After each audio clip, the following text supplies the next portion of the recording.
Okay, good afternoon po. Okay, good afternoon everyone. Where's my... Good afternoon, sir. Good afternoon, sir.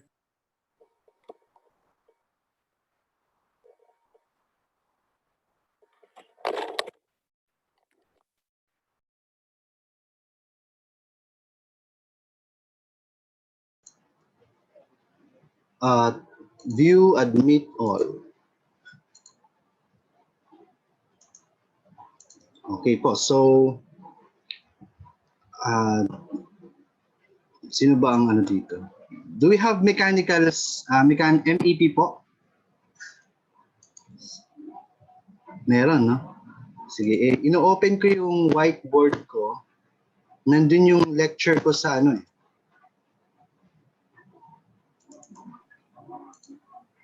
Advanced Structural Analysis. So anyway, before that, so let's, ito po, parang siguro 80% nung flow nung lecture dito ko binase sa ano na to, sa NPTEL manual. Mahirap i-solve analytically. That's why nag-invent tayo ng FEM.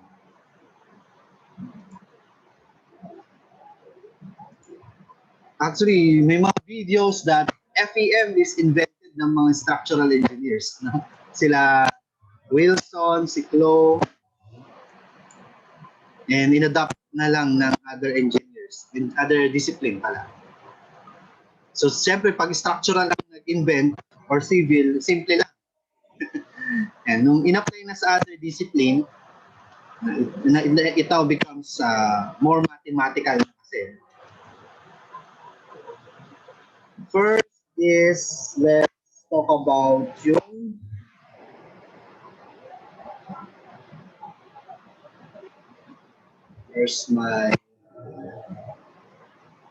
so this is the classical equation, partial differential equation.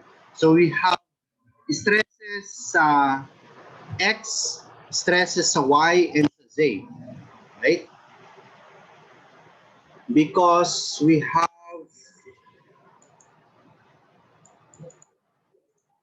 there is the introduction to elasticity. Yan. So let's assume a 3D body, infinitesimal element of sides dx, dy, and dz. So ito yung mga forces acting upon dun sa ating cube. Okay. Yan po.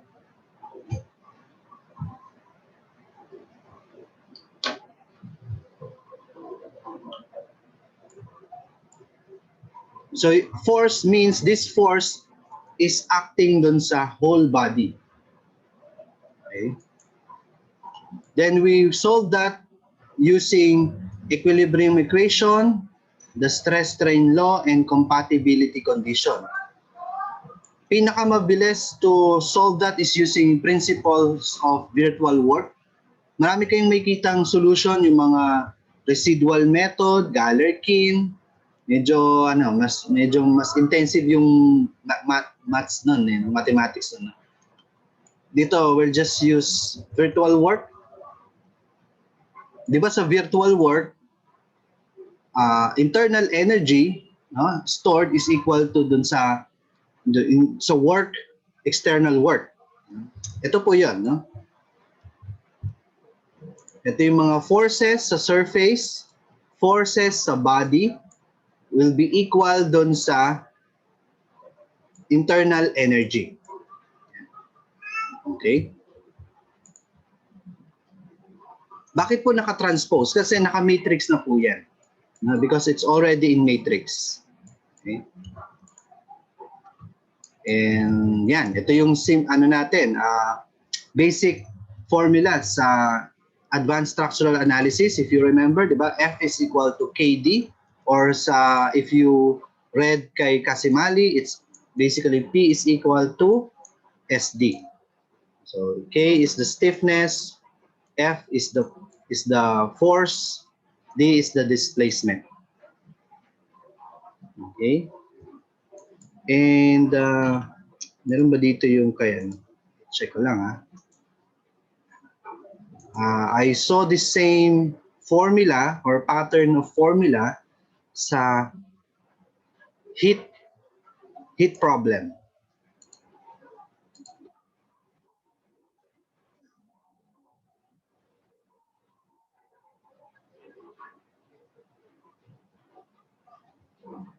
Ay, nasa iPad pala yun.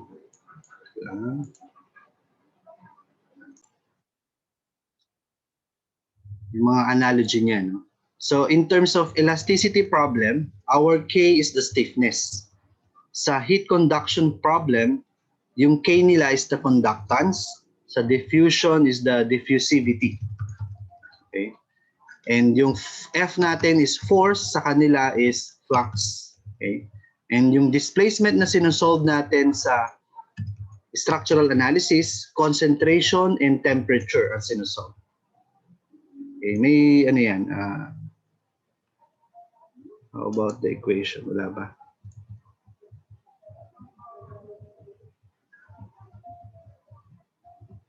Wala. Sige, mamaya na equation. Okay. So before we proceed sa virtual work, discuss lang muna natin to saglit. So let's set the sets of forces sa 3D. Ito yon. Of course, meron tayong mga stresses sa X, Y, and Z. And yung mga shear stresses, tau XY, YZ, and ZX.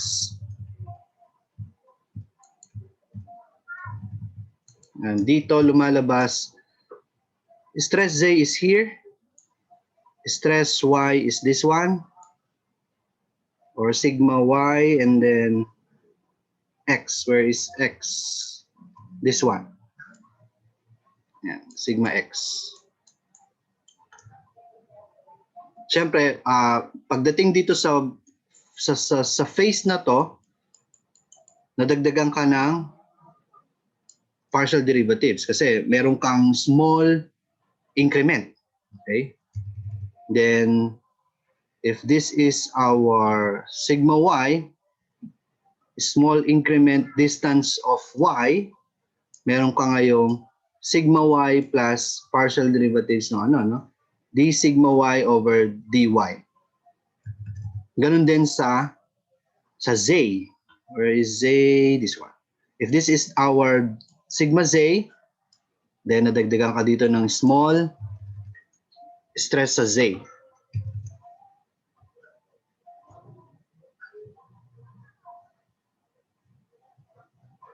Okay, so ito yung magiging equation natin. Kasi volume na to, 3D na to, so multiply natin sa dx, dy, dz. Okay?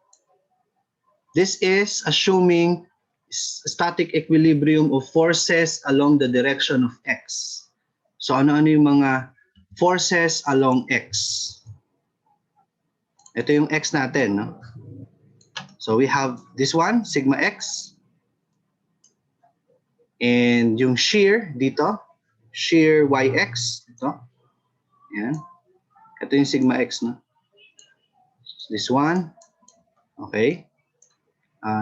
Shear sa zx plane, this one. Ito. Okay. This one. And of course, yung any force applied. Okay. Along x direction. Yeah. Then,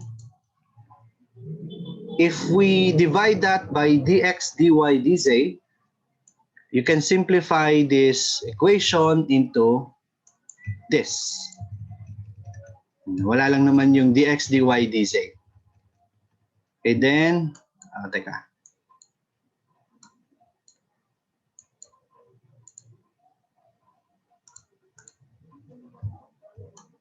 Right? This one.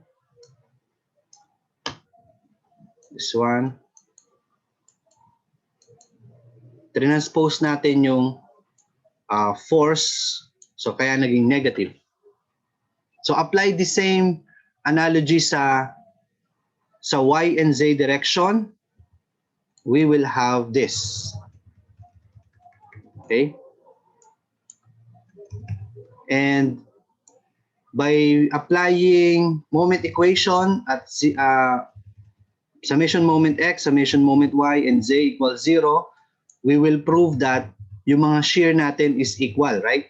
So, dun sa undergrad natin, na-prove natin yan, no? Since they are equal, we can further simplify this into this. Okay? It's known as the equation of equilibrium.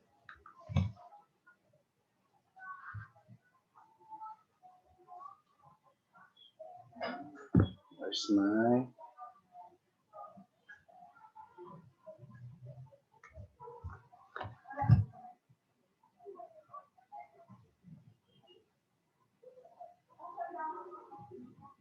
Okay, next is, what's this? Okay. Strain displacement relation.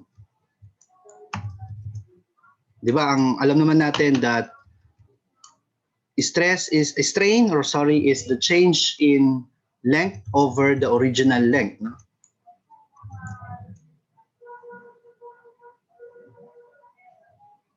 The displacement of any point at any point of a deformable body may be expressed by the components of u, v, and w parallel to the Cartesian coordinates axis. So x prime is equal to x plus u, y prime is y plus v, and z prime is z plus w. Okay, or u is equal to x prime minus x. Normal strain is this one, alam natin to, delta L over L, or strain in Y is dV over dy, and strain in Z is dW over dZ.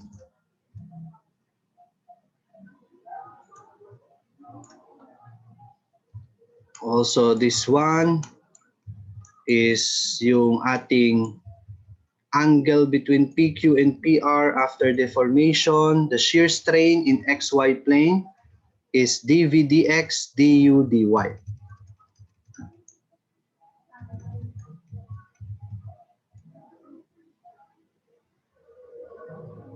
Now, pag sinet natin yon, ito yung actual deformation strain displacement relation in 3D. So ilan to? Anim din, no? Kasi meron tayong strain sa X, sa Y, sa Z, and shearing deformation sa XY, YZ, and XZ. So madami. However, for a small magnitude of deformation, pwede nang alisin to. Yan, yung mga yan, no? Okay? Such that, okay, we will have this.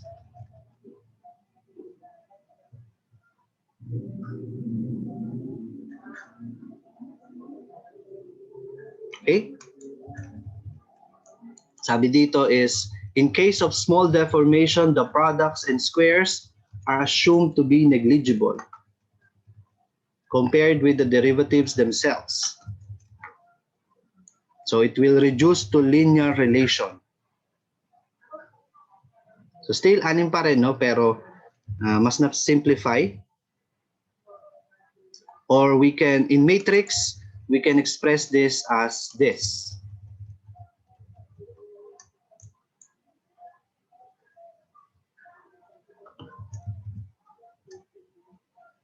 Okay. For the linear constitutive relations, parang ito yung, di ba, stress is equal to elasticity times strain. Yan yung alam natin, no? But in 3D, this is actually the formula. Our elasticity is, in 3D, is actually in matrix, this one. Or we call that the C matrix or the constitutive matrix. Now, if the material has three orthogonal planes of symmetry, it is said to be orthotropic. In this case, only 9 constants are required. So, lumalabas itong matrix na C matrix natin is 6 by 6, no? So, therefore, that is 36. No? Basically, 36. Yung data niya. No? Pero sa continuum mechanics, medyo mas malalim na yon, no? That is actually 72, alam ko. No? Na-simplify lang. No? Yan. For orthotropic, you only need, sabi dito, 3 orthogonal planes of symmetry. So ito lang yung data mo. Of course, symmetric to. No? 1, 2, 3, 4, 5, 6, 7, 8, 9. Yan. You only need 9. The others are 0.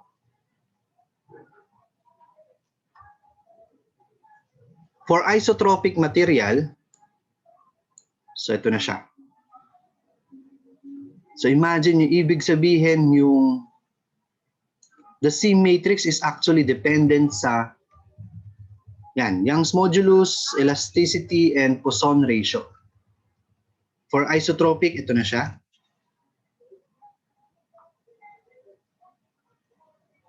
Wait lang. So in-inverse niya yung C matrix, no? When you invert the C matrix, that is your D matrix. Okay. So T and alpha denote the difference of temperature and coefficient of thermal expansion respectively.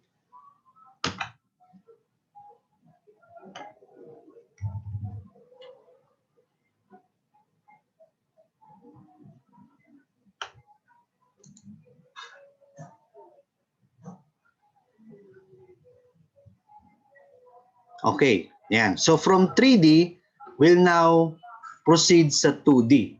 Okay, so there are problems in solid mechanics that can be idealized as two-dimensional. Okay? So, ano natin, pakita natin. So for example, nasan yung general equation niya kanina? Yung mga strain.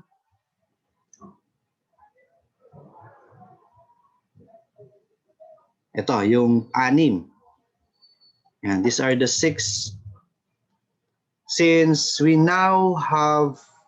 will now neglect yung strain sa Z, kasi X and Y plane na lang tayo. Actually, hindi. It depends no? It depends sa 2D problem mo. Sige, the problems, geometry and loading will be such that the problems may be formulated to two-dimensional. Okay.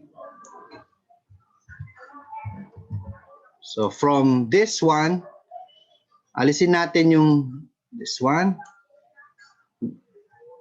Shear XY. Yeah. So ito lang involved natin. Okay? Yung tatlo na yan. Okay?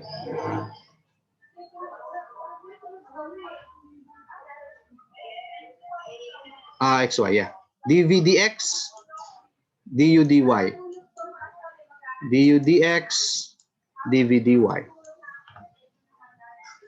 Okay? Now, ang 2D has two classification. It could be plane stress problem or plane strain. One sample ng plane stress is yung shear wall, 'di ba? Pag ito yung structure natin, 'di ba? Wait lang.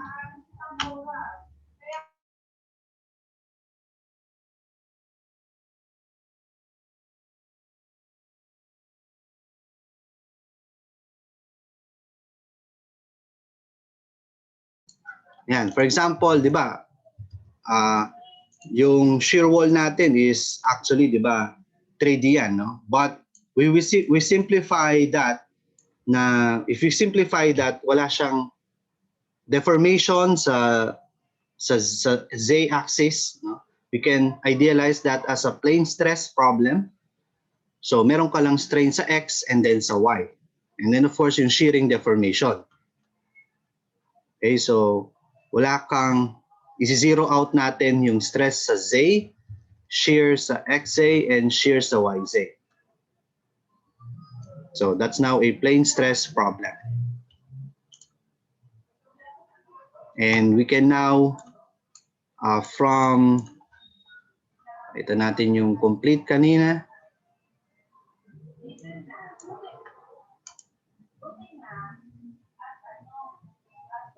Yan po. This one. Diba? Kasi naka XY pala to, sorry.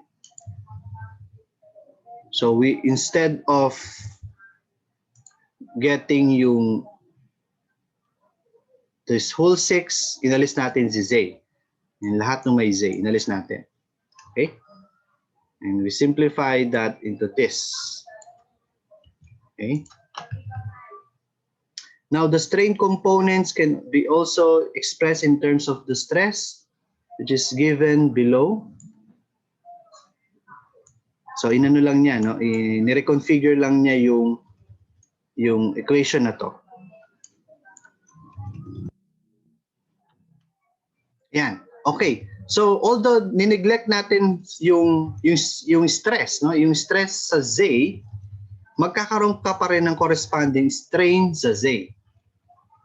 Kasi may Poisson ratio ka eh, 'di ba? Ang concept ng Poisson ratio is pag tinulak mo yung body mo, yung 3D mo, say in this direction, compression here, may tendency ka magkaroon ng deformation sa perpendicular 'di ba? Plane, dimension. Okay. So ziniro lang natin yung stress sa Z, no? Pero magkakaroon ka pa rin ng strain sa Z. This is not a continuum mechanics class, no? So hindi ko i-derive itong mga to. Medyo yung derivation ng mga yan. Now for the plane strain naman, yan. So yung strain naman yung isi-zero natin. Okay? Yung strain yung isi-zero natin. So magkakaroon ka pa rin, so magkakaroon ka naman ng stress sa Z. Okay? So nakita niyo yung evolution from the general formula, which is this. If you idealize a certain problem, nami-mean na siya, no? Na nare-reduce yung size ng matrix. Okay, this is plane strain. So meron kang stress sa x, sa y, and shear sa xy. Pero strain mo sa Z is 0. So meron kang stress sa Z. And perfect example niyan yung mga dam. Yan. Kasi sobrang, di ba, andito yung force sa dam. Yan. So may deformation ka sa X. Say gaganto yung dam mo. Yan.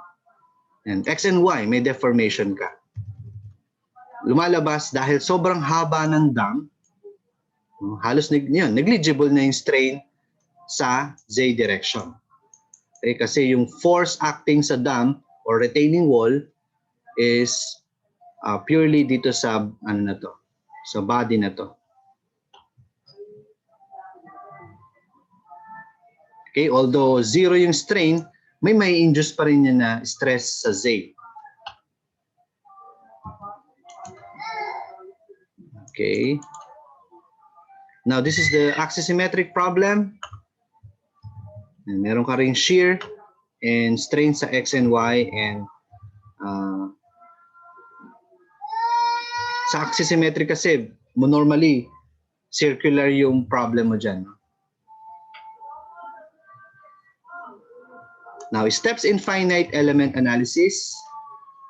And dito ko sana papakita yung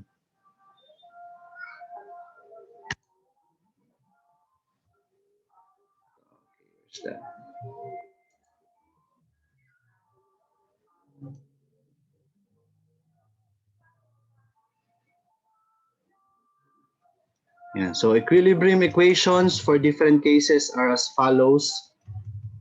So linear static. Sa mga structural engineers, alam niyo na yan, no? So, this one is STAAD, no? What we are doing here is linear static. Okay? Linear static. Nag-a-apply tayo ng loads. Ay, ba't ito?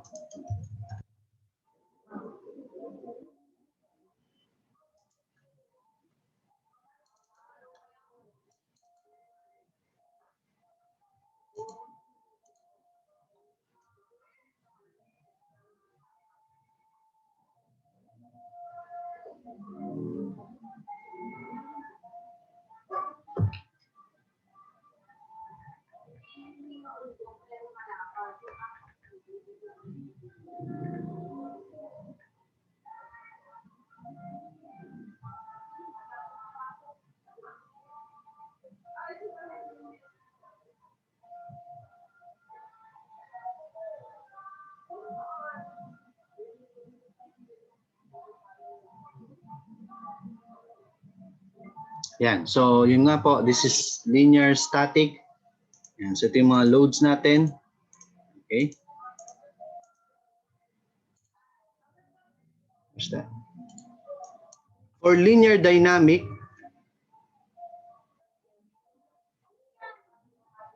this is the equation of motion.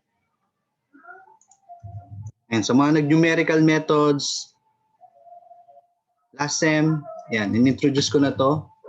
Sa earthquake engineering, yan din po, no?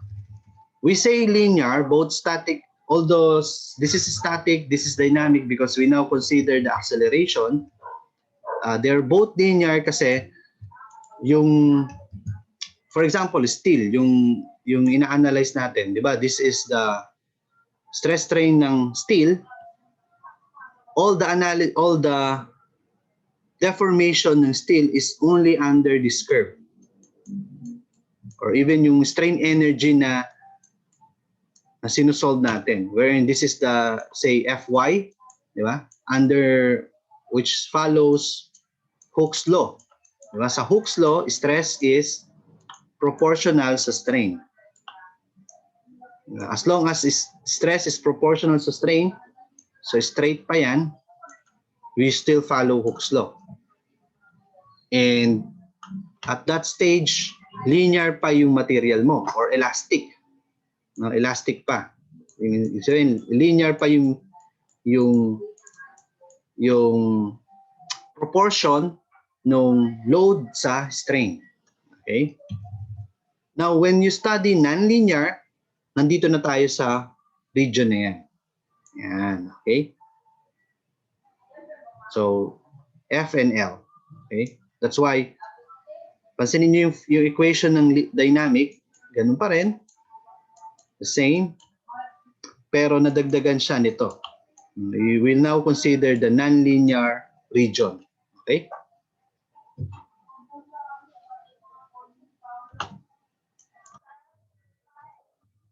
So this is static because it does not consider acceleration. Siguro I'll check yung ano. For the purpose ng ano, no, demonstration. Ito pala, time history analysis.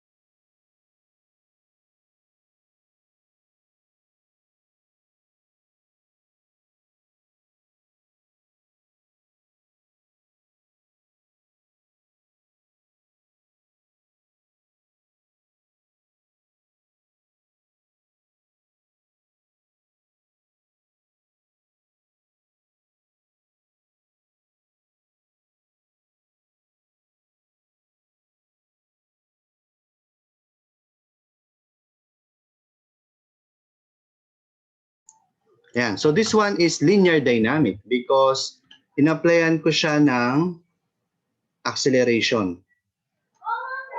Post-processing So this one is dynamics. And so I can generate the time displacement.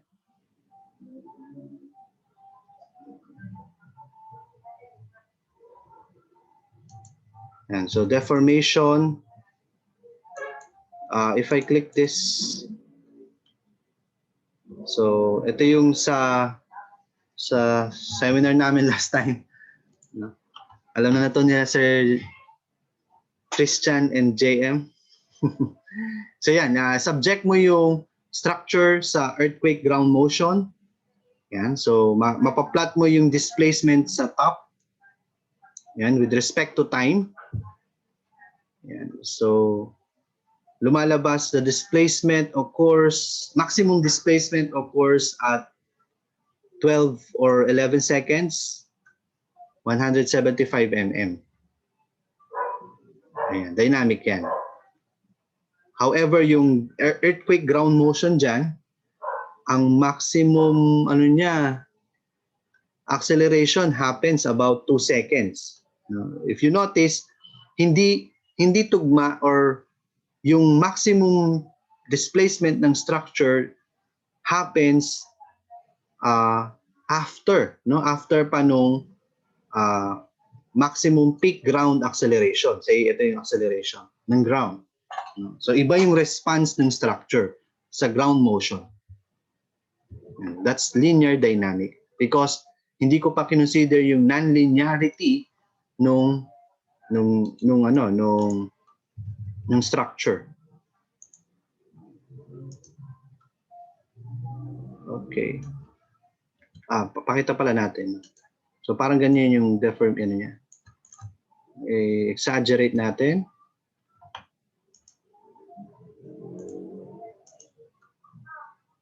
Yan. So if I move that, but ayaw. Apply immediately pala.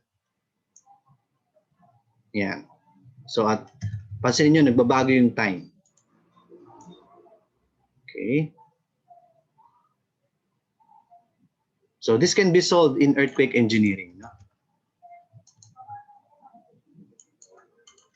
For the nonlinear static, okay, I can show you.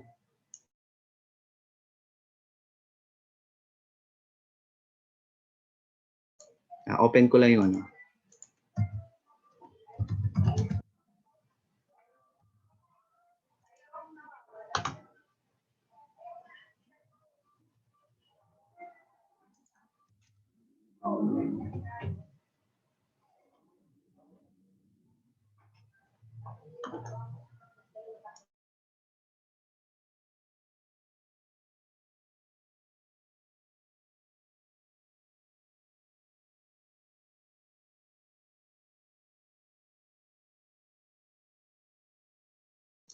Ang perfect software kasi doon is yung Sismo build na software. Yung ANSYS hindi ko pa ma-open kasi mabigat eh. So doon lang muna tayo sa mga pang structural. ANSYS hardcore finite element na kasi siya. Although still itong STAAD and Sismo build pa rin siya. Still family of pa rin of kasama sa family of software using finite element.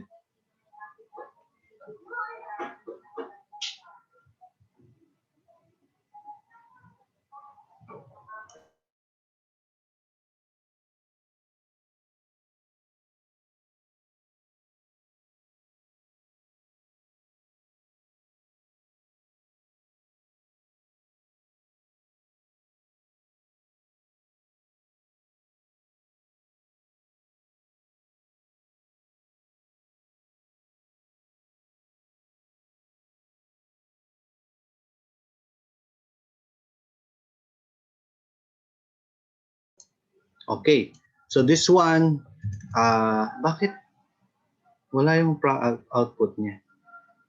Wait lang. Hanap ako ng may output.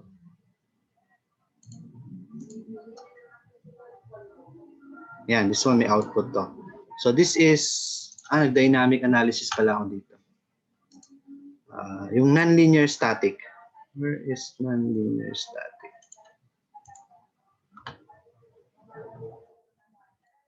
Yan, this one. So, sa nonlinear static, it's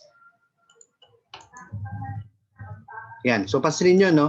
Walang involvement ng time. No?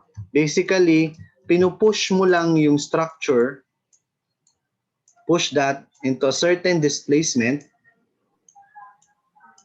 delta. That displacement is that displacement is dependent dun sa period ng structure. Okay? So, you have your U, the displacement. K is the stiffness ng structure. And nonlinear because at a certain displacement, magka-crack yung mga biga mo or column. So, that's already nonlinear. Okay? So, consider dito yung nonlinearity ng building. So, if I check on, for example, show results. So, hindi kaya kasi ng STAAD yung nonlinear analysis.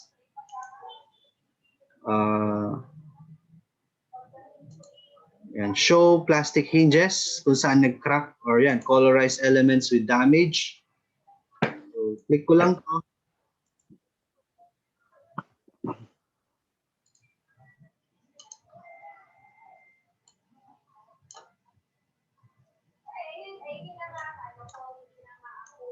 Yan, that's it.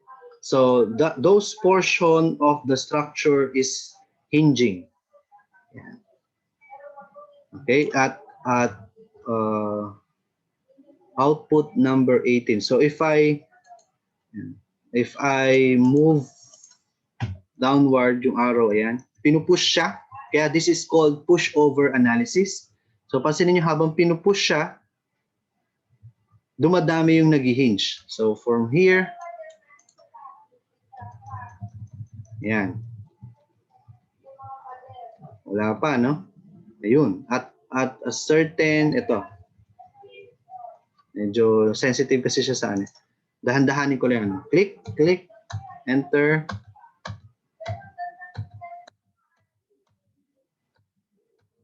Yan. So, nakita nyo yung ano, nag-occur yung first damage sa portion na yan. Okay, so it considers now the nonlinearity. Okay, which you cannot capture dito sa STAAD because this is only linear static. Okay. Now for nonlinear dynamic, ito yung kanina.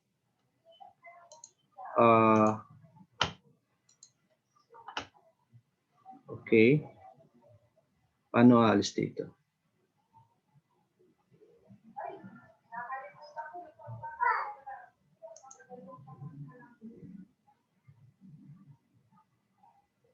How do I close this?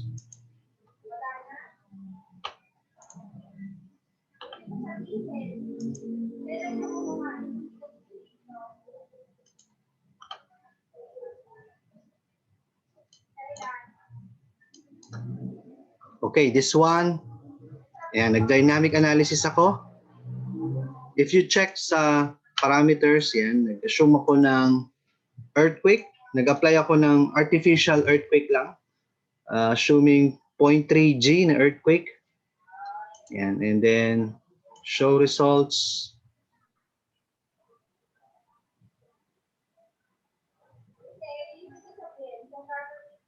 Ito talaga ang nonlinear dynamic. So this one is the most accurate.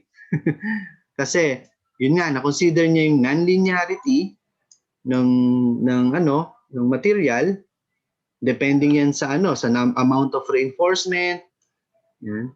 Plus consider din niya yung actual ground motion. But in this case kasi synthetic acceleration lang yung ginamit ko. Kumbaga, if you have a earthquake records, for example, yung nangyari kanina, if meron kayo noon, tapos may actual structure kayo, i-apply nyo yun dito, you will capture the behavior, true behavior ng structure in that earthquake ground motion. Pero, assuming na may nag-crack, no? Kung walang nagka-crack, still linear pa rin 'yon, no? Kasi matagal to. Ang isang run nito is halos 30 minutes. Yan.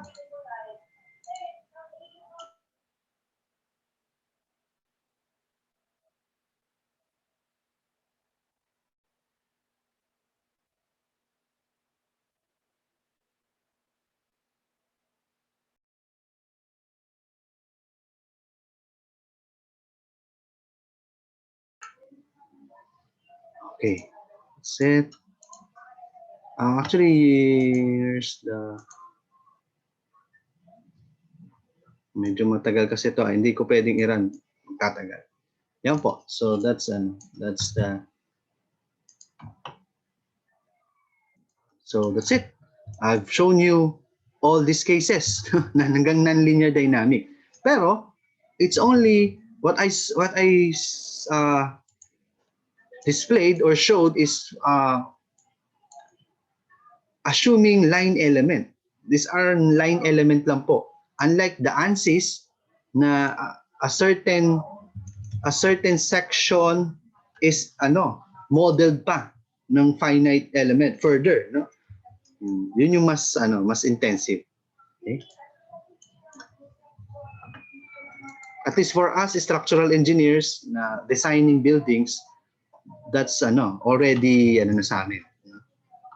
Pero for researchers, no, analyzing behavior ng mga members ng joints, ANSYS talaga. Okay, that's it.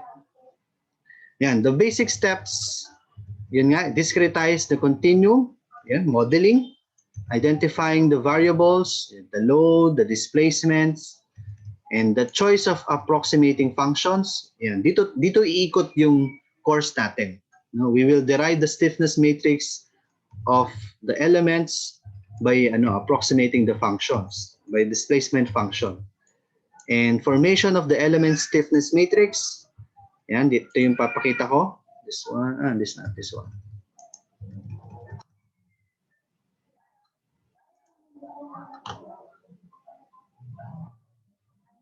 Matrix analysis.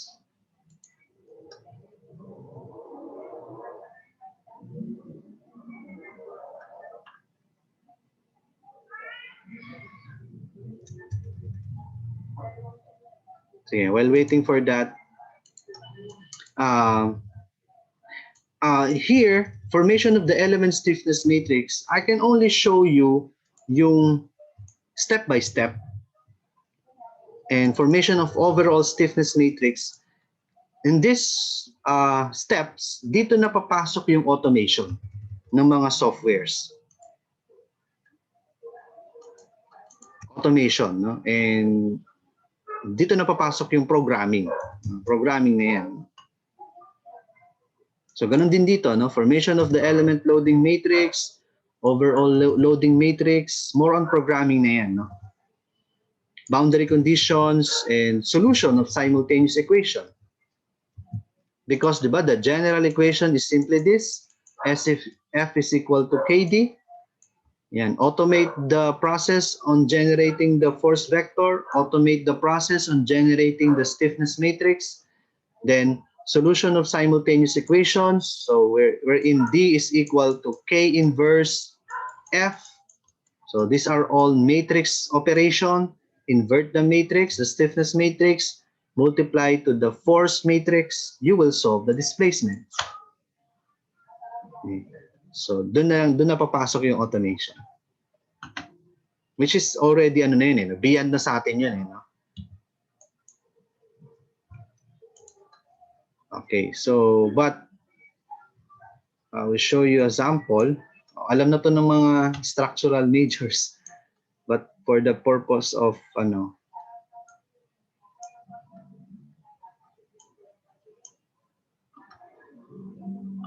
I think na-derive naman na natin yung stiffness matrix ng axial member, no? Last time. Okay. And sabi ko, by yung na-derive natin matrix that is for local, this one is the global. Applyan nyo yan ng formula na K global is equal to T transpose K T, you will get this. Okay, so that's the stiffness matrix of a single line element axial member, no, in any angle, no, for a given angle.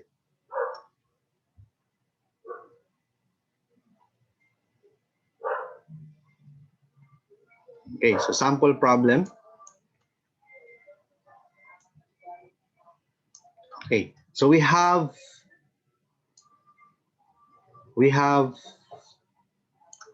a 4-member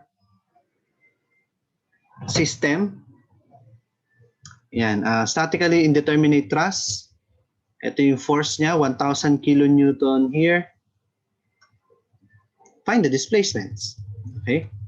So first, using yung formula na to, isosolve natin yung stiffness matrix ng bawat element.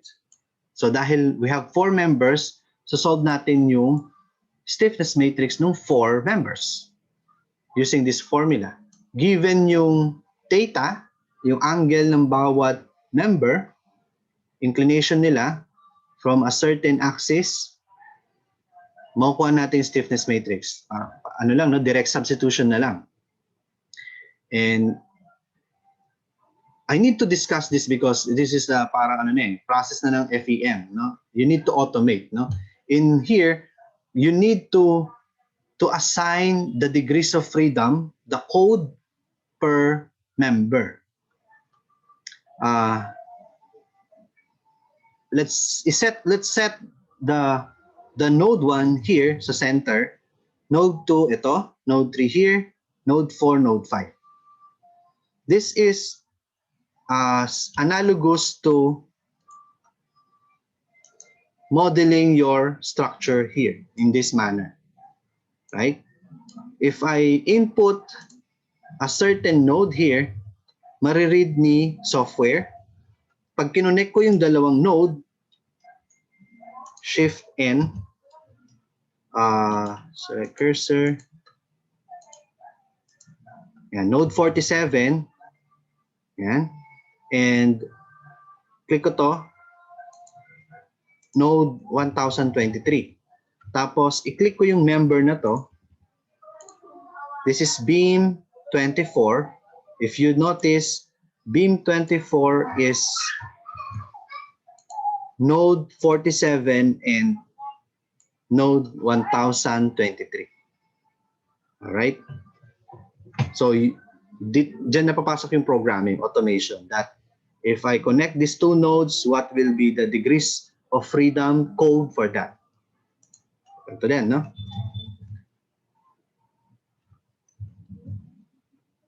Okay.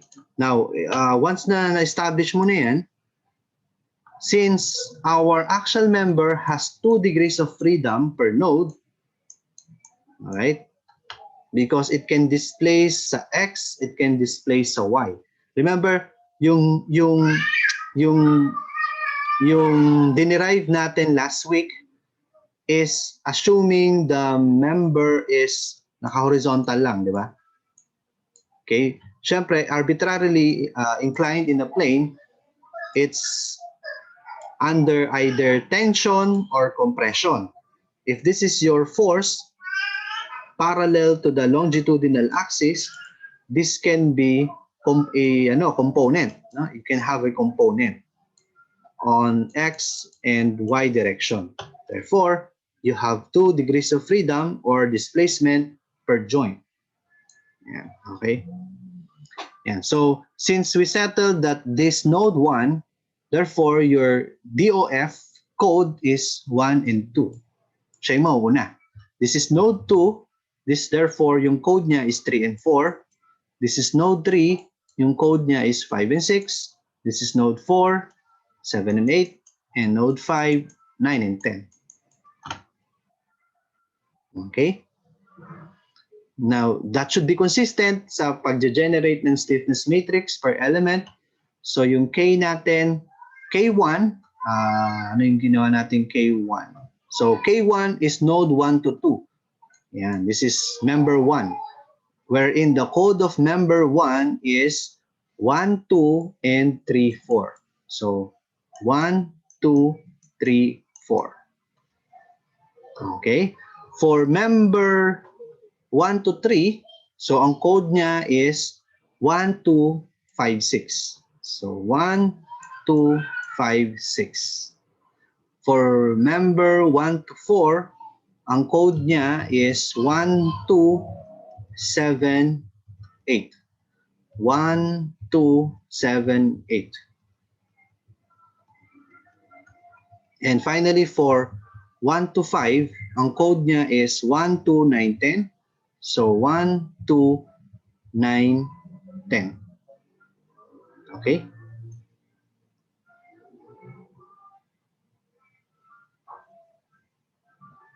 Actually, you can already picture a pattern, no? If this is node 1, automatically my DOF code is 1 and 2. You can set, nakalimutan ko lang exact formula, no? Nandun sa SMAT code ko. So for node 2, you can have a pattern that your corresponding code will be relative to the node number. Diba? So si node 3 will become 5 and 6 kasi increasing siya, di ba? As your code increases, your DOF number increases. So there's a pattern. Okay? So dun papasok yung automation. No? Your node 5 becomes 9 and 10. Of course, siya yung pinakamalaking DOF numbering kasi siya yung last node number.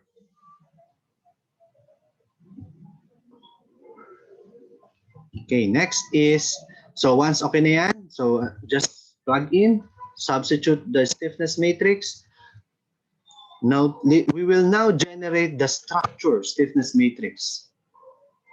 Okay, since meron tayong supports dito sa ilalim and taas, that is already considered the boundary condition.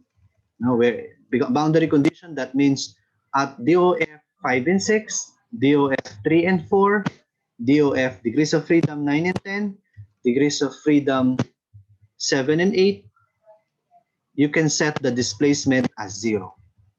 Kaya, yung S natin is only 1 and 2. Right? Tingnan nyo, no? You can only displace at either DOF 1 and DOF 2. Kasi may support ka dito eh. 0 displacements lahat to.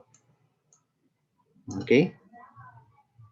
So, another automation yan, no? Wherein, pag na-detect ng software mo na may support sa this DOF number, automatically, i-zero out na yung displacement down. Okay? So, magiging unknown mo na lang is yung DOF 1 and 2. So, since meron tayong DOF 1 and 2, so ang ating S matrix is 2 by 2. Therefore, ang P matrix natin or force matrix is 2 by 1 to be consistent. Therefore, kasi ang displacement na isosolve natin is 2 by 2 also. Okay, tingnan nyo yung matrix size, no? Yung consistency. 2 by 1 yung P, 2 by 2 yung S, therefore 2 by 1 yung 2 by 1 yung D natin. Okay? So yung ganito kaliliit na structure, solvable pa yan sa Excel, no? Kaya pa yan. So I got an S matrix of this one. My P matrix is this one because, or is my, if you check yung force, let's see, my force is acting at or parallel sa degrees of freedom 1. So therefore, this is 1. Sorry, ito yung code ko, no, for P, 1 and 2.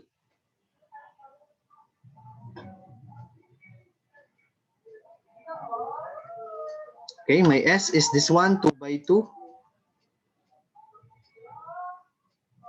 And this is, okay, so to get, di ba, to solve the displacement, D is equal to S inverse P. S inverse P. So I need to find the inverse of the matrix of S. The inverse of this S. So ang code nun kay Excel is meanverse. And to get the inverse of matrix. Meanverse. And pag i-multiply mo na yung S inverse sa P matrix, M mult na yung command.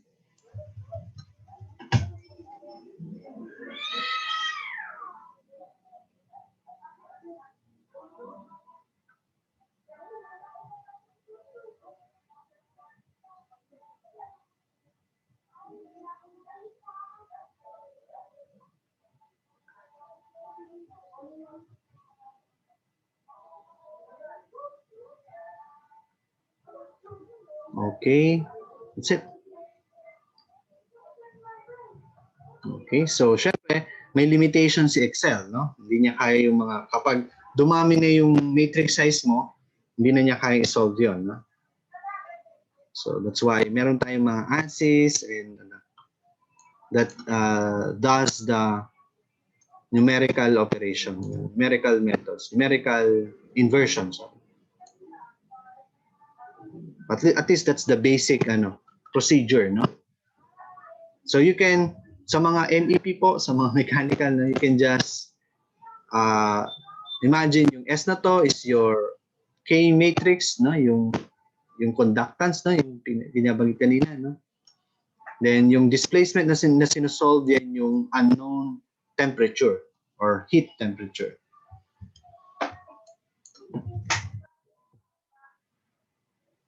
Okay, so that's the overall process. And if you check nyo na lang po yung tutorial, yung lesson yan. So I also solved this problem using this software. This is STAAD software. Okay, so balik tayo dito. Okay, so that's the in diagram, that's the process. And so element library, yan. So of course, pag mga ANSYS, mas madami ng element library. Yan, like this one, I believe wala nito kay STAAD. Hindi niya capture yan, yung mga yan. Kasi we're only dealing with pinakamalaki na yung solids. I think this one, this solid, and this one. Pero kay ANSYS, kaya niya itong mga ganitong element. Okay, virtual work. And this one, the external work done. The virtual work done by the external force is this one. Okay. So basically this the tau is acting on the surface while this one is the body force. So ano yung mga body force? Yung weight of the element. Yeah. Acting on the surface, yung uniform load. Yeah. Okay. So this is also the same. Minatrix lang, no? Naka-matrix lang. So naka-transpose. Okay. Then the internal energy is 1. So therefore, external work is virtual work done by internal forces for the virtual internal displacement is equal to the work done. Okay?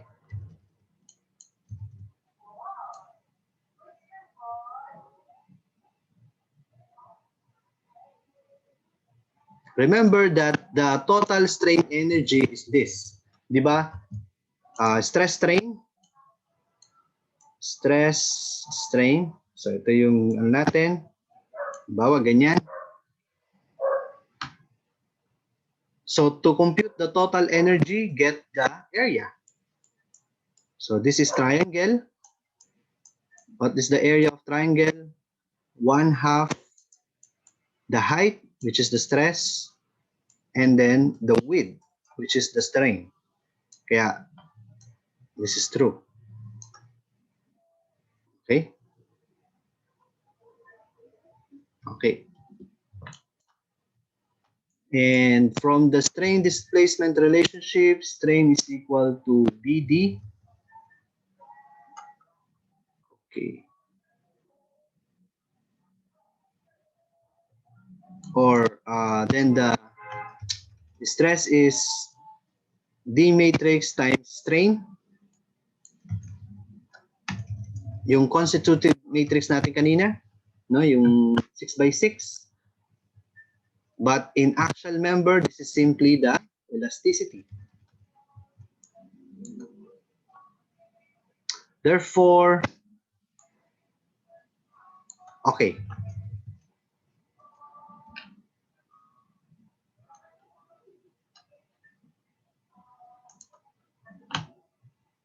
Open ko lang yung aking screen share ko yung iPad.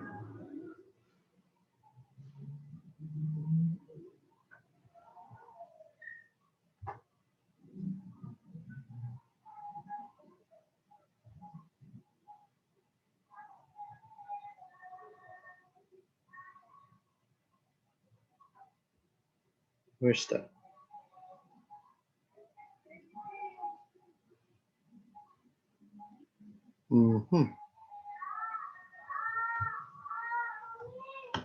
Share screen.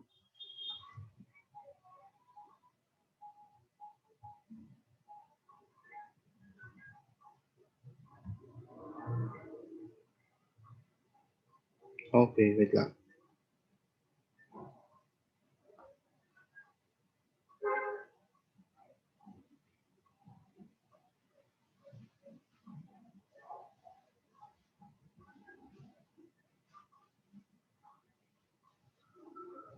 Screen mirror.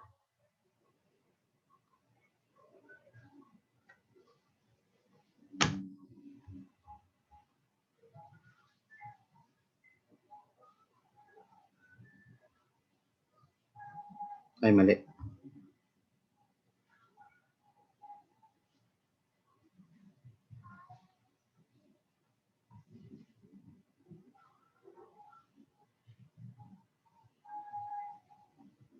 Ba't nawala?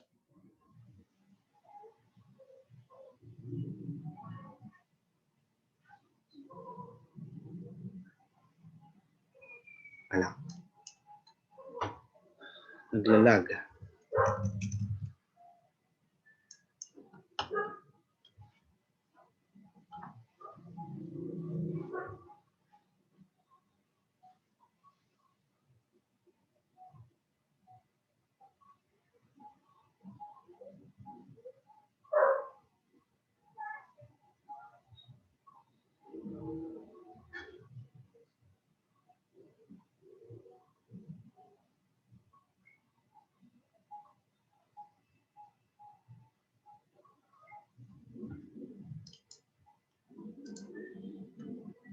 Ayaw.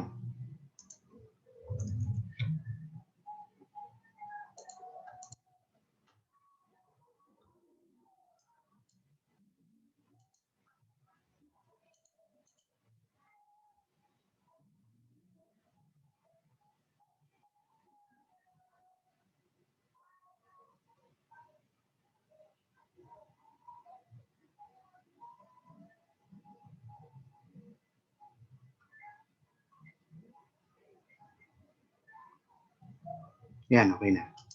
Resume share.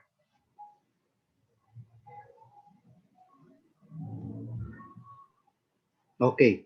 So U is equal to 1/2 triple integral of strain transpose D. Yan po, no? And gamitin natin yung strain is equal to BD.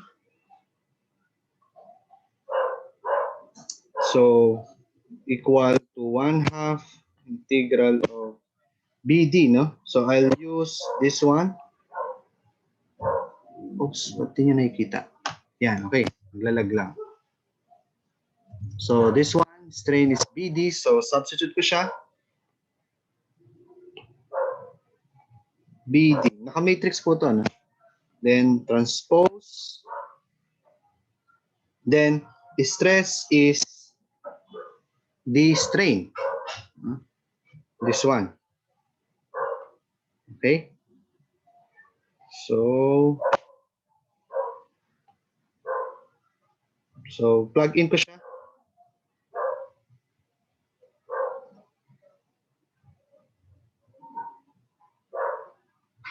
Stress is the strain.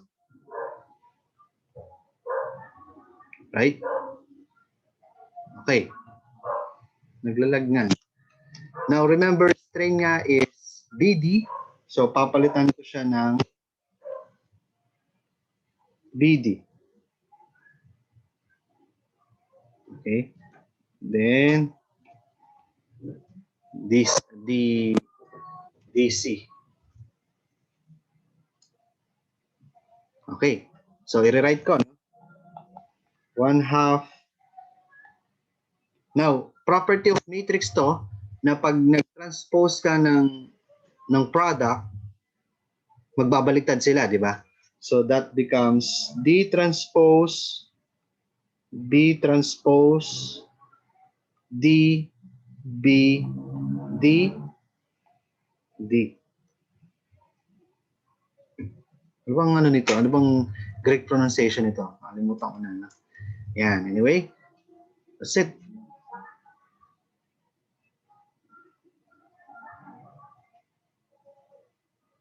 So, we now have this, which is equal to this. Okay. DBD. Okay, D transpose, B transpose. Internal, ano yan, no? Internal energy, strain energy. So, applying the variational principle, i-minimize natin yan. So, differentiate natin sila partial derivatives with respect to D. So, mawawala si D. So, if you do this, okay, we have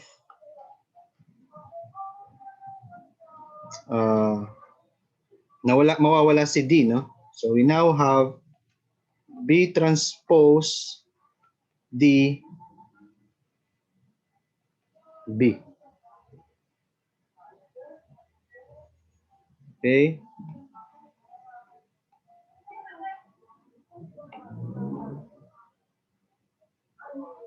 Okay. So, na-eliminate si D. Kasi with dinifferentiate natin siya with respect to D.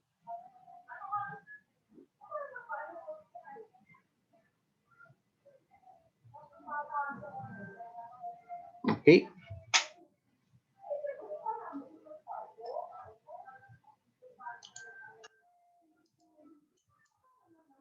So we establish this.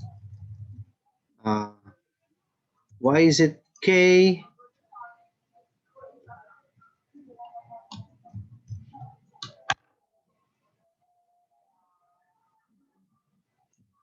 Yeah. So this is basically F is equal to KD. This is equal to KD. F is equal to, that means we have D here, the displacement. So therefore, this whole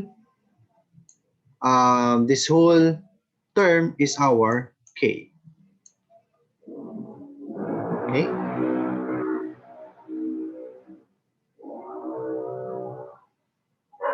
Okay. So ito yung yung ginamit ko last week sa derivation. So ito yung, that's how we came up with this.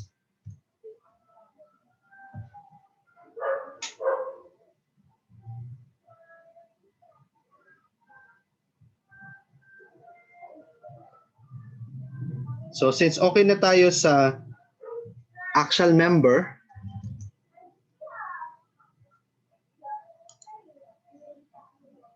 maybe let's try the, okay, check natin yung one-dimensional because this is analogous sa ano sa actual member. Yan. So ito yung differential equation ng one-dimensional heat conduction problems. Okay?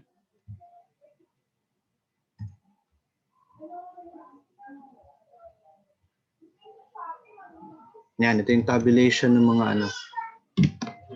Yung okay. Elasticity is K.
Okay, so eto no, makikita nyo dito yung similarity nung ginawa nating derivation last week. So yun din, the stiffness matrix is B transpose AEB because E is the D dun sa matrix natin, no? And D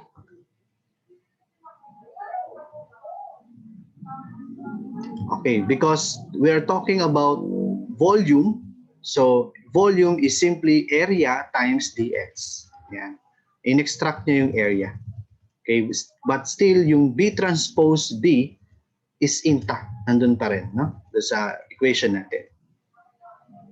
Okay, wherein B is the first derivative ng displacement function natin. Okay? Or shape function.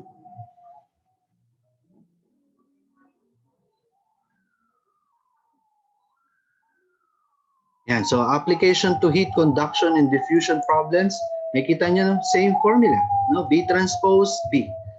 And area times yung corresponding K niya. This one is ano no? Yung analogous dun sa elasticity sa atin, sa solid mechanics problem. Pansinin nyo, no? Even yung force vector, no? Yung applied force natin, minumultiply sa displacement function, sa shape function. Okay? Minumultiply din. Okay? Yan, these are sample heat conduction problem. Yan. Same formula, no? As you will see, AE over L sa solid mechanics. So siya AK over L. So 1, -1, -1, and 1. Okay?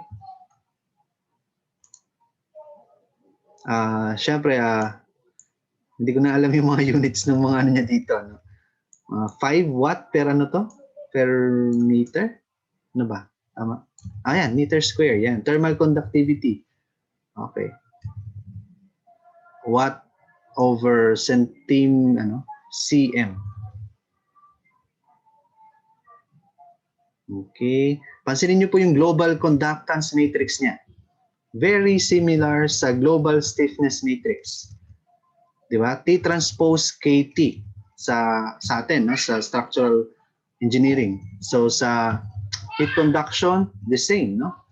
After getting the L matrix, get the transpose, multiplied sa local K, multiplied sa L. Okay? Very similar. Oops, sorry.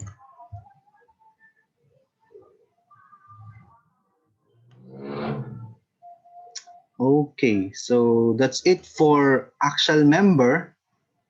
And so we can now proceed sa beam. I can now proceed sa beam.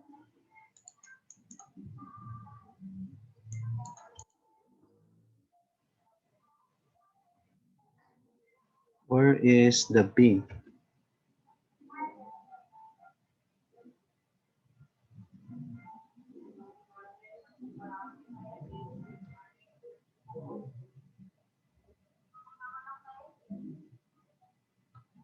Ito na lang. Yeah. So beam. So for the beams,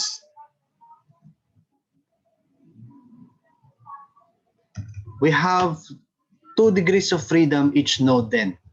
Now we have the vertical deflection and yung rotation, the slope. Okay, because in a beam, pwede kang mag-displace pa ganyan, di ba? So meron kang vertical deflection and yung slope nito. Yan, may slope yan. Okay? Now, dun sa axial member, we assume the shape function as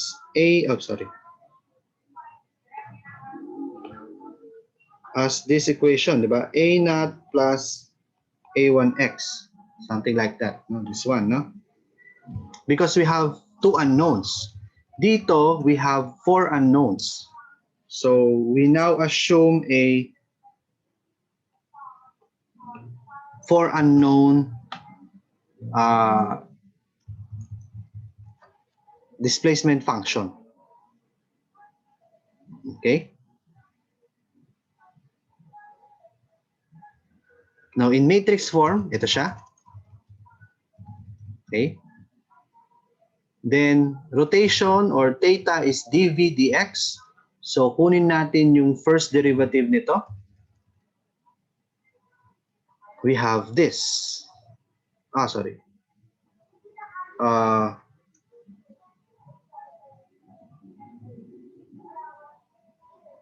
dv dx. So, dv dx is equal to 0, a naught. Constant yan, no?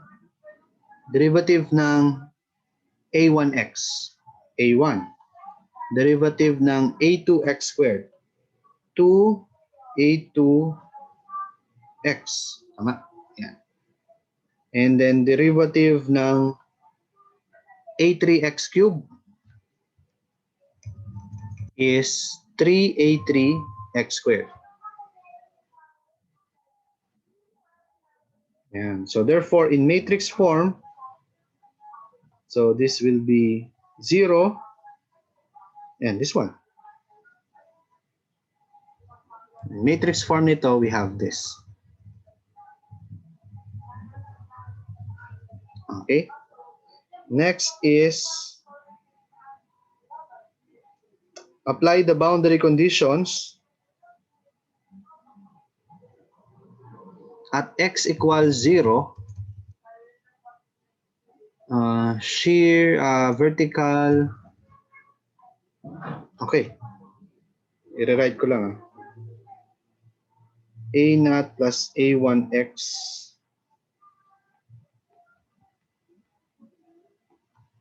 plus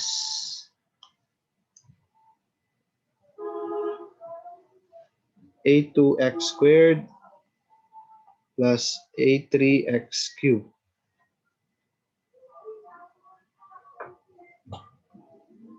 So at x equals 0, so every x will be 0, so ang matitira is A0. Diba? So kaya ang may value lang dito ay A0, which is 1. Okay? So this is, okay na tayo dyan. For theta sub 1, so ito yung gagamitin nating equation. This one. At x equals 0, everything with x is 0. So A1 lang ang matitira.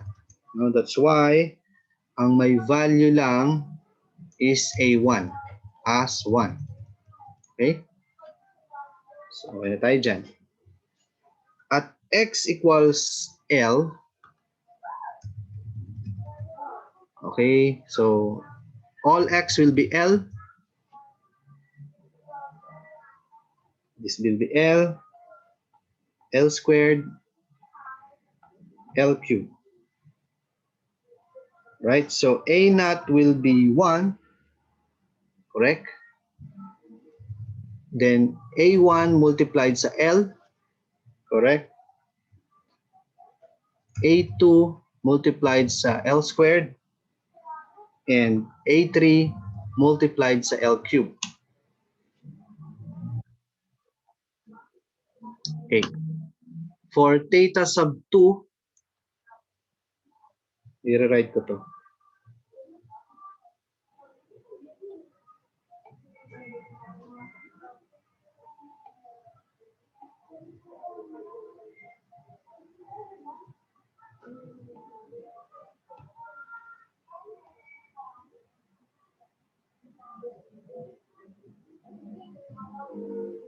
Yan. So this is the equation for dvdx or theta. So plug in L here. So this will be L, this will be L. Or equals 0 plus A1 plus 2A sub 2L plus 3A sub 3 L square. Which is correct, no? Okay, 0. Oh, sorry. A1 is 1. A2 is pre-multiplied sa 2L. And A3 is multiplied by 3L squared. Okay? So, establish natin yun. And combining this expression, we will have this. Okay? We now have the relationship between the displacements and the displacement function. Okay? Or we said this one is A matrix for this one. No? So this whole one, set natin to as A. Okay? So to find the unknown constant alpha, inverse natin yung A, di ba? Itong matrix na to. Okay? Para katabi siya nitong displacements natin. It turns out that the inverse of this is this one. Okay?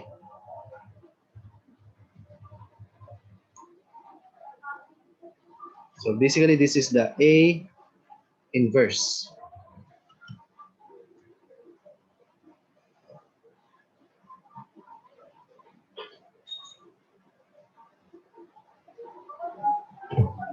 Remember, the displacement function, v sub x is the shape function multiplied sa displacement.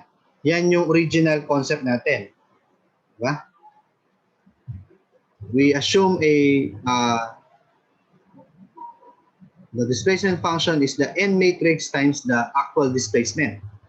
So therefore, this 2 is the n matrix.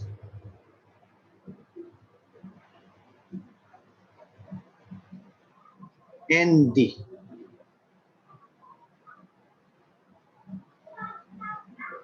Because na-establish natin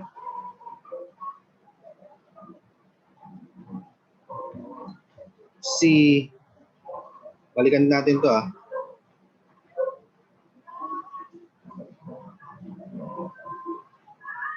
This one. Remember this one?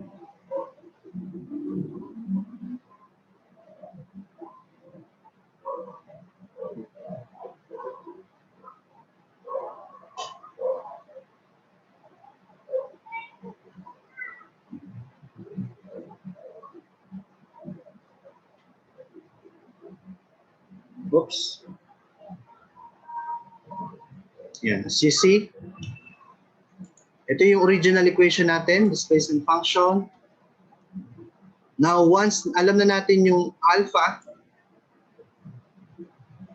tinag-in natin yung value ng alpha, which is A inverse times the displacement.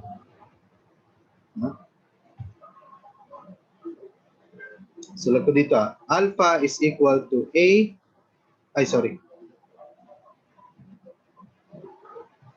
inverse D.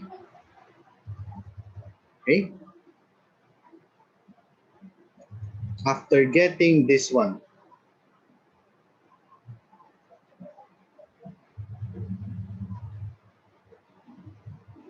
Therefore, N is equal to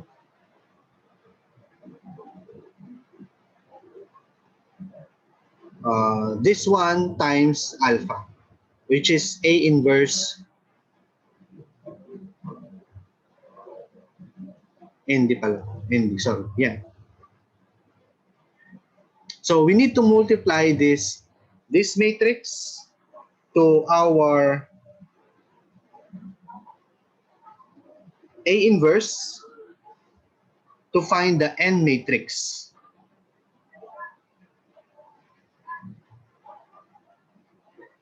Alpha is A inverse D. Okay, yeah. So sample tayo.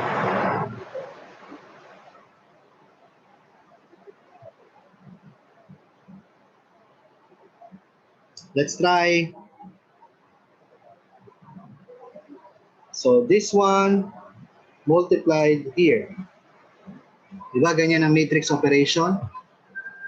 So 1 times 1 plus x times 0 plus x squared times negative 3 over L squared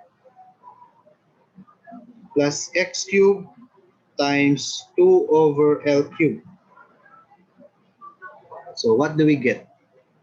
So 1 plus negative 3x squared over L squared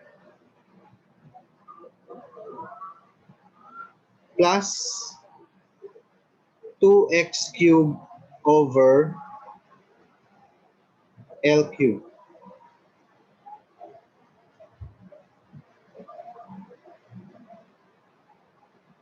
So that is our N1, which is this one.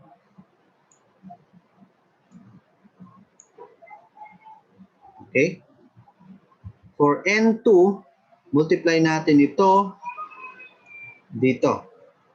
And you will surely get this one. For N3, multiply mo to dito. You will get this. So on and so forth. And that's it. That's our N matrix for a beam.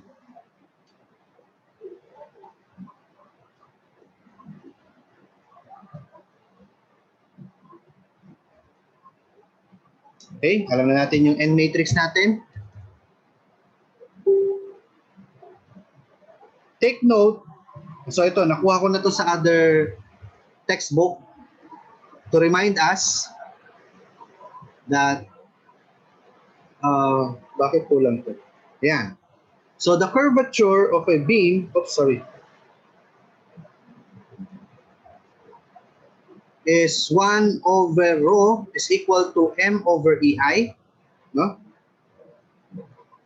And therefore, for small slope curvature is equal to d squared v over this dx squared.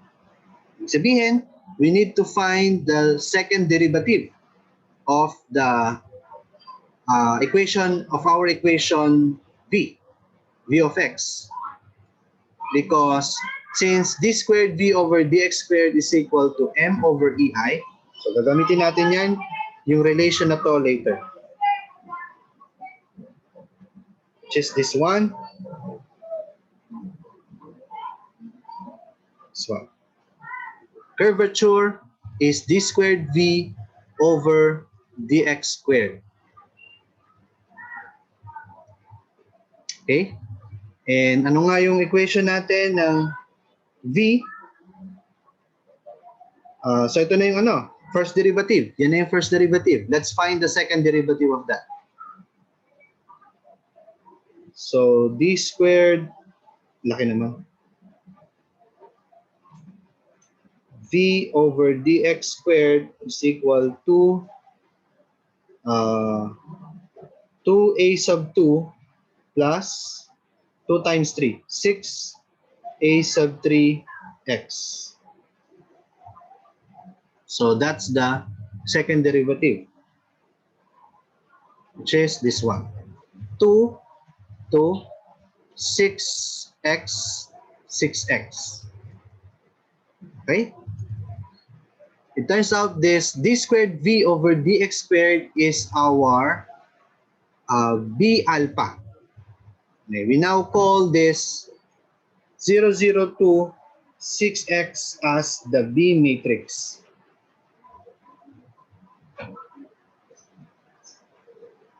Diba, remember, strain is equal to B D.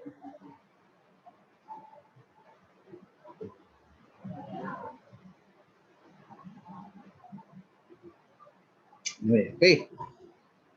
So magagamit natin yan mamaya. So B alpha, but alpha is, as I wrote earlier, is A inverse D. Okay.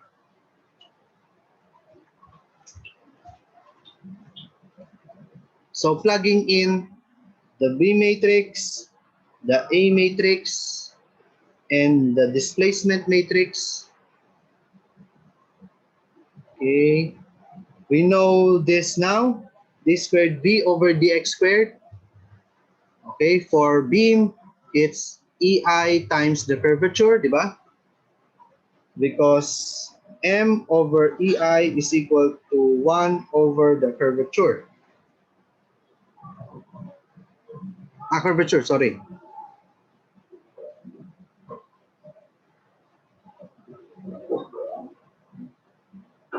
Oops. Yeah.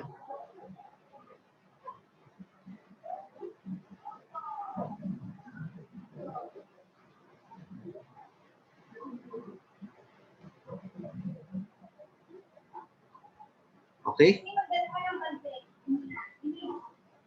Where's that? Nawala.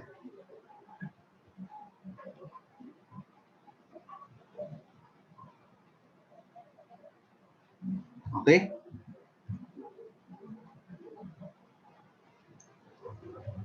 EI curvature. Okay.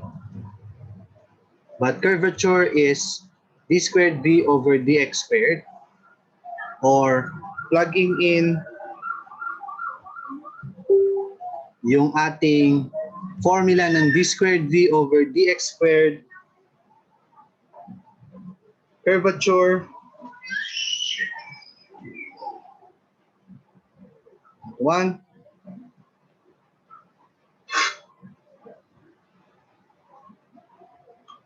okay. So the strain energy naman ng beam is this one. Okay, moment curvature. Okay, since again using yung property ng matrix,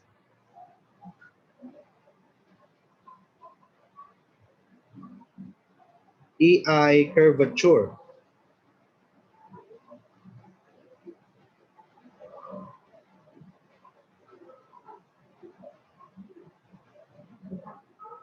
So, EI over 2. Okay na to. Curvature is BA inverse D. Diba? BA inverse D. Tapos, transpose that.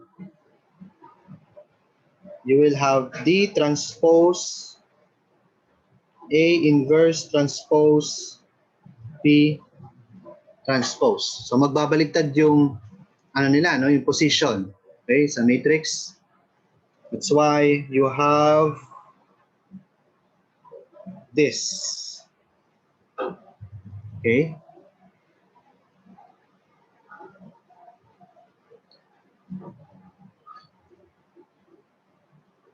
And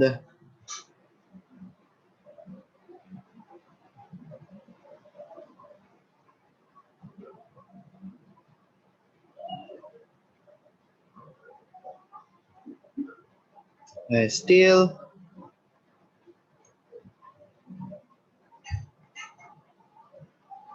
moment is equal to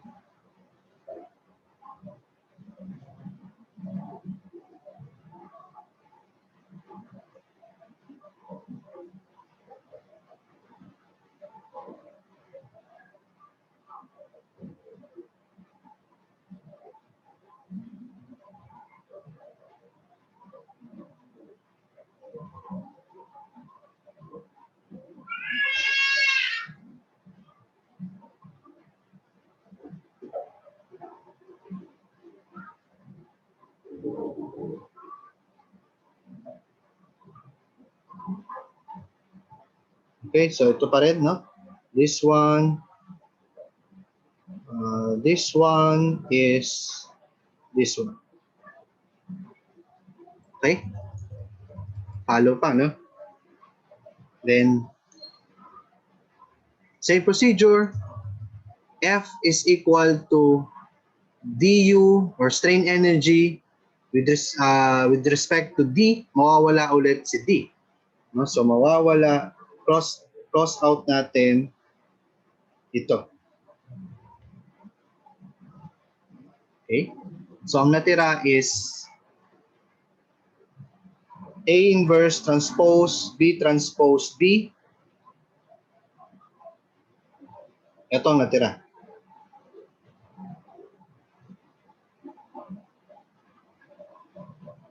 Okay?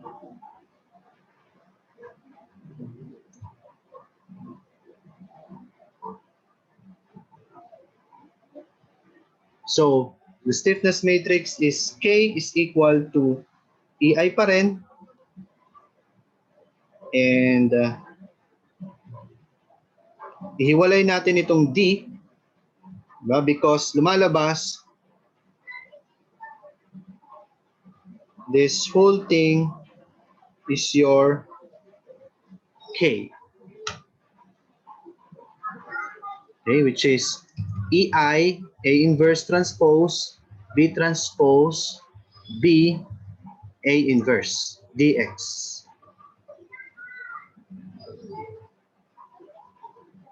Hindi po to area, no? Ito yung A matrix, no? So, further simplify because we're now in DX. Okay, so EI, A inverse transpose. Ayan, so because as you noticed, B transpose B DX A inverse. Okay?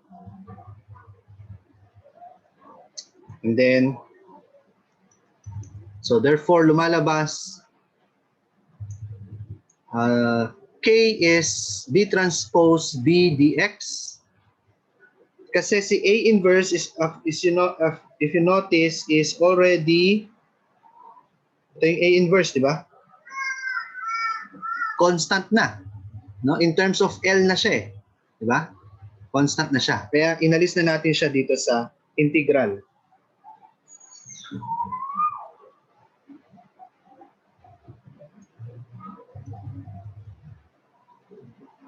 So ito na lang yung i-operate natin. This one, yung B matrix 0026x transpose and the B 0026x. Operate that. Take note, this is 4 by 1. This is 1 by 4. So you will have a 4 by 4 matrix. And you have this. Okay, so that's only B transpose B. Yung complete picture niya. Plugging in sa original equation ng K, EI A inverse transpose, the B transpose B A inverse, you will get this. So this is 4 by 4.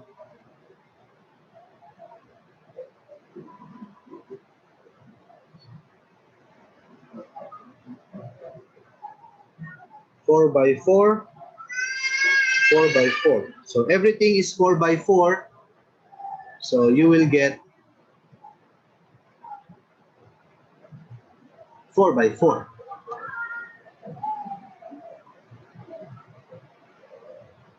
So therefore, this is the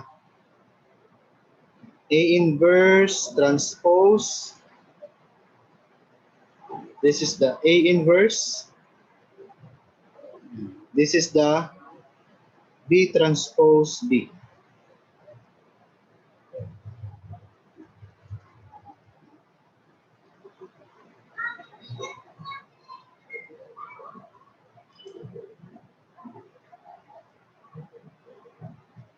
Ito na maximize. Okay?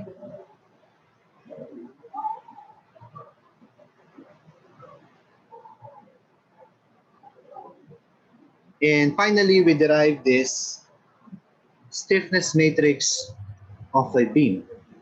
So remember, last sem, na-derive natin yan using slope deflection equation, no? And pina-assignment ko din yan using area moment. No? So we came up with the same stiffness matrix.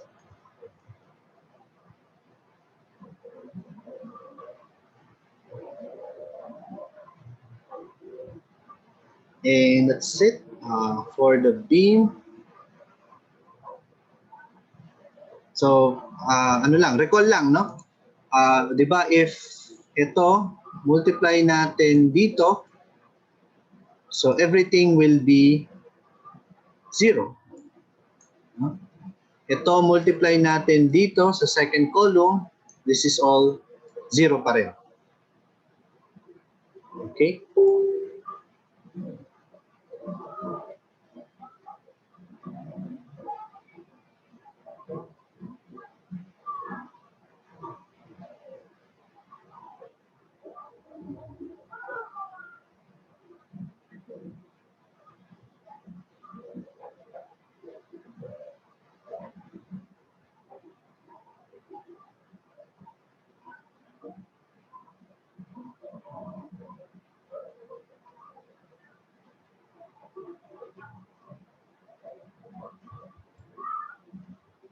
Okay, may question po ba?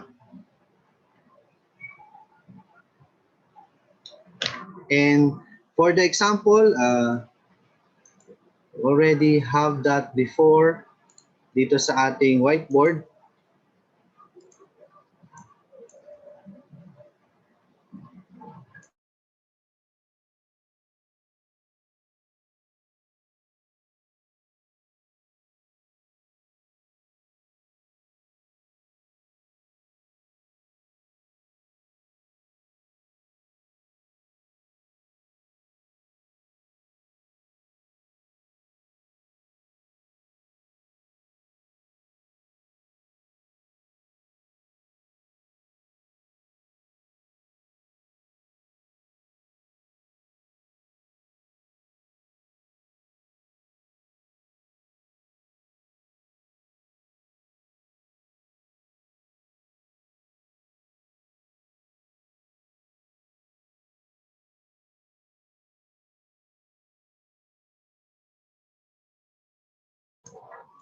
Yan. So we have a 3-span continuous beam.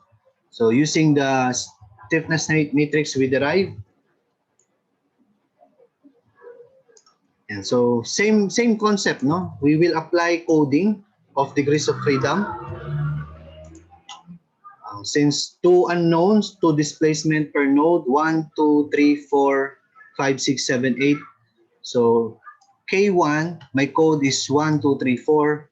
For K2, my code is 3, 4, 5, 6. For K3, 5, 6, 7, 8. Yan. And how many unknowns in this case? May restraint ka dito as boundary condition. And another restraint here, only for vertical displacement.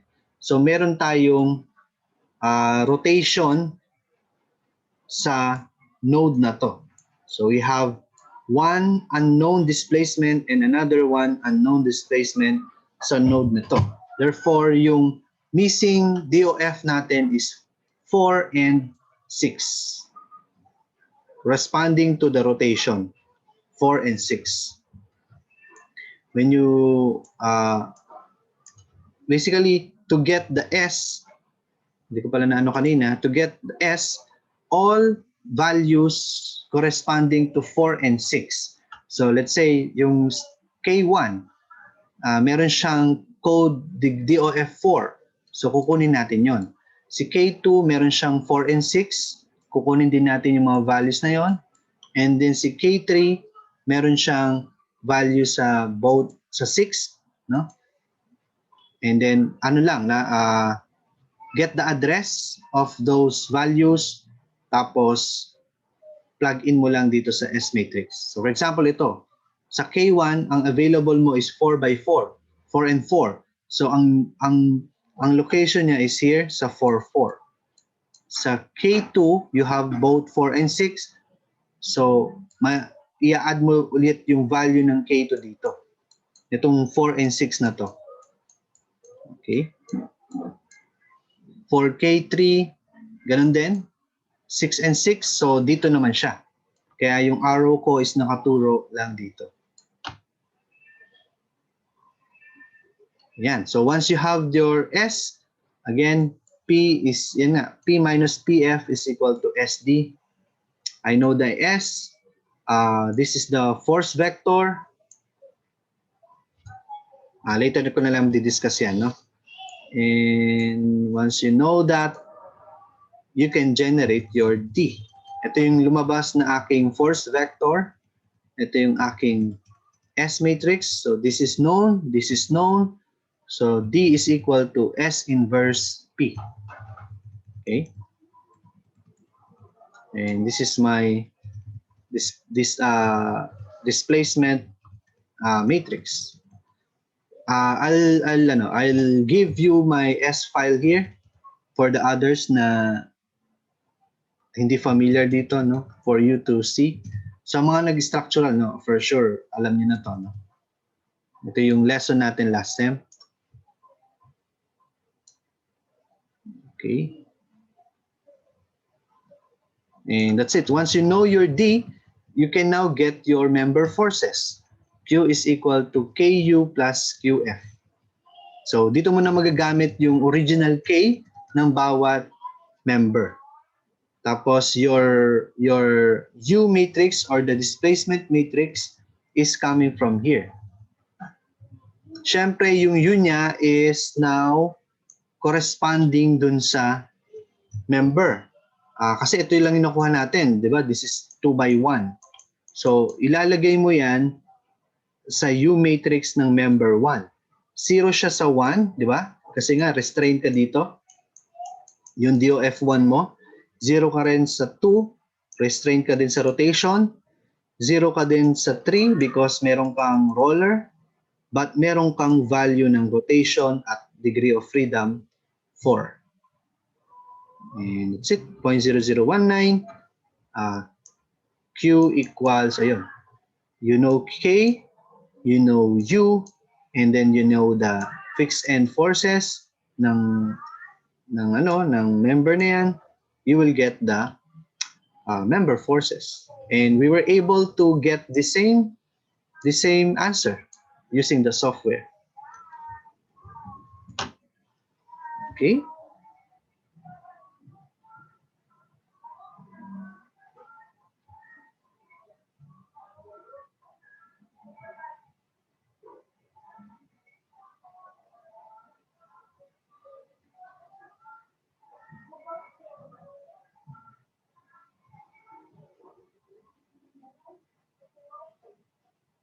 Okay, that's it.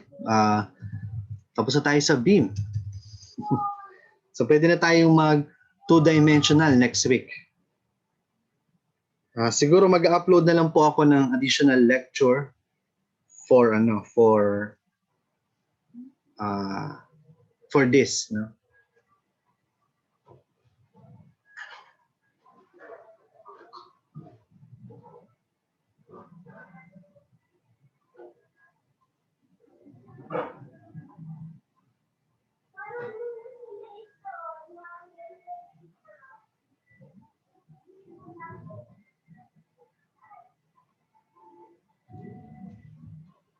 Kasi ang plano ko is improve ko yung yung uploaded lecture do sa playlist. I'll try to improve that, no?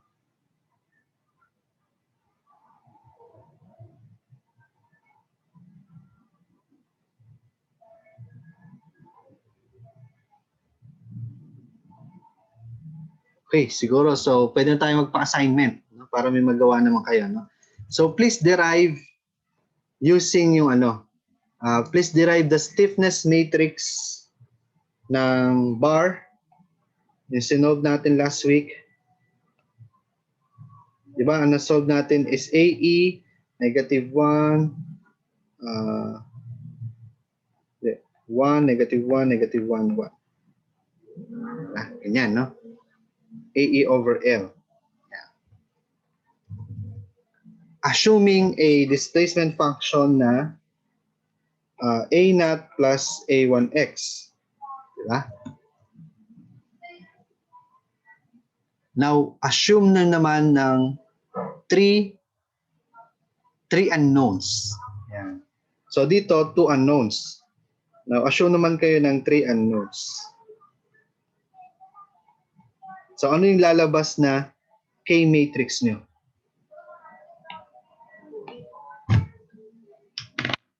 So pag 3 unknowns, so meron ka ding displacement sa gitna. Yan. Okay. So, lalagay ko na lang po sa MS Team, no? Para ma-remind kayo. Okay. May question po ba?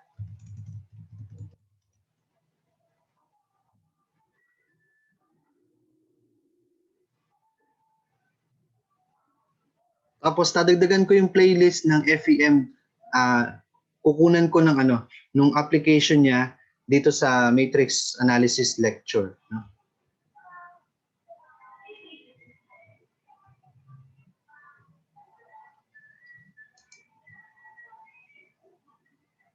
So, by the way, itong beam matrix na yon na sinolve natin, you can you can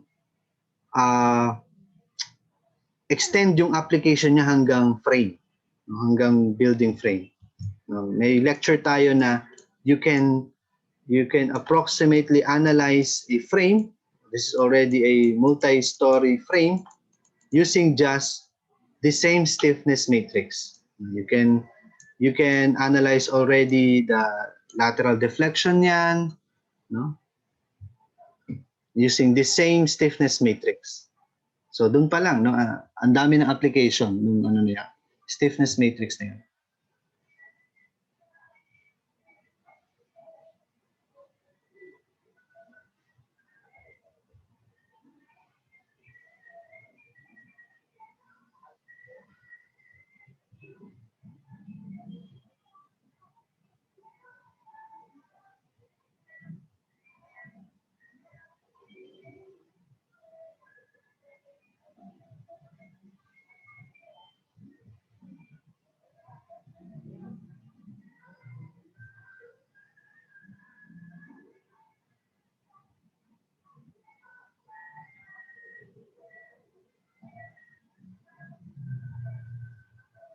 Okay, sige. So I'll just upload more videos po. Okay, so since wala na pong question, I can stop this now.